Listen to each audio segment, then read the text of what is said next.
శాసనసభ్యులుగా 6వసారి గెలుపొందడంతో పాటు జిల్లాలో అన్ని అసెంబ్లీ స్థానాలు టీడీపీ కైవసం చేసుకునేలా కింజరాపు అచ్చెన్నాయుడు రాజకీయ చాణక్యత ప్రదర్శించారు.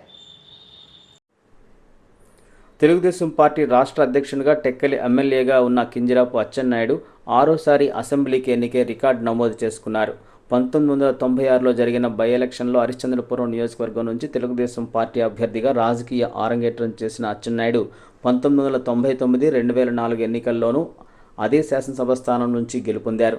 నియోజకవర్గాల పునర్విభజన అనంతరం 2009లో టెక్కల్ నుంచి పోటీ చేసి ఓడిపోయారు. 2014 ఎన్నికల్లో 8,000 ఓట్ల ఆధిక్యంతో అచ్చెన్న విజయం సాధించారు.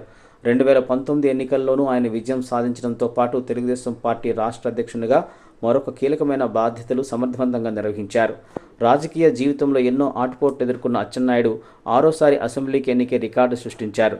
2024 ఎన్నికల్లో 34,435 ఓట్ల మెజార్టీతో విజయం సాధించినట్లు విశేషమైతే, తమ నాయకత్వంలోని ఉమ్మడి శ్రీకాకుళం జిల్లాలోని అన్ని అసెంబ్లీ స్థానాలను టీడీపీ ఖాతాలో వేసేలా ఎక్కడికక్కడ పార్టీ కేడర్ను, నేతలను సమన్వయం చేసి అఖండ విజయానికి రాజకీయ చతురతను వినియోగించారు. శ్రీకాకుళం జిల్లా ప్రజలు అందించిన అపూర్వ విజయానికి తాము ఎప్పుడు రుణపడి ఉంటామని, ప్రజల ఆకాంక్షలను నెరవేర్చే దిశగా పనిచేస్తామని అచ్చెన్నాయుడు పేర్కొన్నారు. అభివృద్ధిని కాంక్షించే వ్యక్తిని, అది నేను చెప్పుకోవాల్సిన అవసరం లేదు. 2014 అండ్ 2019 ఈ నియోజకవర్గానికి ఒక స్వర్ణయుగం. ఈసారి నేను ఈ నియోజకవర్గంలో ఉన్నటువంటి ప్రతి ఇంటికి స్వచ్ఛమైనటువంటి తాగడానికి నీళ్లు ప్రతి ఇంటికి ఇవ్వాలనేది మెయిన్ టార్గెట్ పెట్టుకున్నాను. ఇప్పటికే ఈ జిల్లాలో ఎక్కడా లేనటువంటి లిఫ్ట్ ఇరిగేషన్స్ పెట్టి వ్యవసాయానికి సాగునీరు ఇచ్చాను.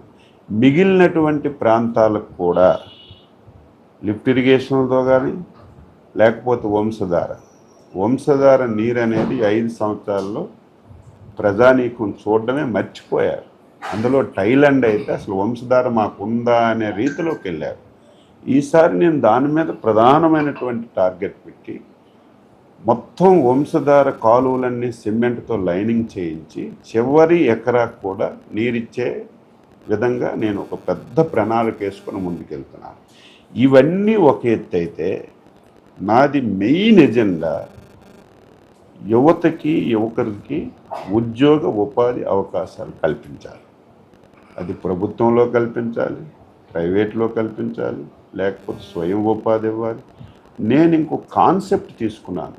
ఏవైతే 4 మండలాలు ఉన్నాయో అందులో టెక్కల్ ఉందో దీనికి దగ్గరలో బాగా ల్యాండ్ అంతా ఎక్వైరీ చేసి ఒక ఇండస్ట్రియల్ పార్క్ పెట్టి అక్కడ ఎవరైతే ఇంట్రెస్ట్గా ఉంటారో వాళ్ళకి భూములు కేటాయించి వారికి నచ్చినటువంటి విధంగా వారికి ఇండస్ట్రీకి పార్టీ నుంచి ప్రభుత్వం నుంచి ప్రోత్సహించి ఒక్కొక్కరు ఒక ఇండస్ట్రీ పెడితే వాడు ఒక 10 మందికి ఉపయోగపడే విధంగా ఈసారి నా ప్రధానమైనటువంటి దృష్టి అంతా కూడా ఉద్యోగాలు, ఉపాధి కల్పించడమే ప్రధాన అంశంగా పనిచేసి ఆ రకంగా ముందుకెళ్తున్నాను.